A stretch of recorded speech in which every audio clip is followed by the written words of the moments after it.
ఎన్నికల ప్రచారంలో భాగంగా గుంటూరు పార్లమెంట్ టీడీపీ అభ్యర్థి డాక్టర్ పెమ్మసాని చంద్రశేఖర్ తాడికొండ నియోజకవర్గంలోని మేడికొండూరు మండలంలో పర్యటించారు. తాడికొండ నియోజకవర్గం అసెంబ్లీ టీడీపీ అభ్యర్థి తెనాలి శ్రావణ్ కుమార్ తో కలిసి పెమ్మసాని మండలంలోని కొర్రపాడు, విసదల మందపాడు, సిరిపురం, వరగాని గ్రామాల్లో పర్యటించారు.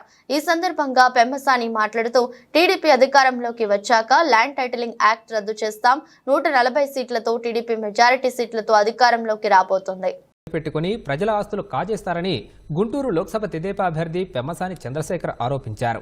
తాడికొండ నియోజకవర్గ అభ్యర్థి తెనాలి శ్రవణ్ కుమార్ తో కలిసి ఆయన ప్రచారం నిర్వహించారు. తెదేపా రాగానే ల్యాండ్ టైటిలింగ్ చట్టాన్ని రద్దు చేస్తామని హామీ ఇచ్చారు.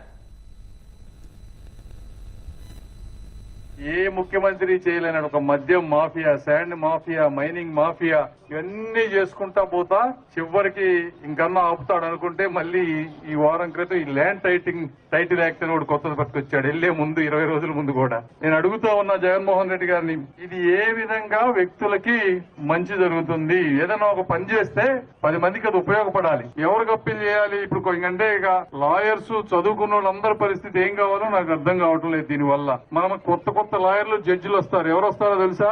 ఒక సజ్జల రామకృష్ణారెడ్డి గారికి జోన్ 1 అప్పచెబుతారేమో, జోన్ 2 అని చెప్పి వైవి సుబ్బారెడ్డి గారికి జోన్ 2 అని చెప్పేటప్పుడు విజయసాయి రెడ్డి, ఇక వీళ్ళని మనం జడ్జిలుగా తీసుకొని మన మీదే కేసులు పెట్టి ఆ ల్యాండ్స్ అన్నిటికీ కూడా కిరికిరి పెట్టి ఈ విధంగా చేయాలి.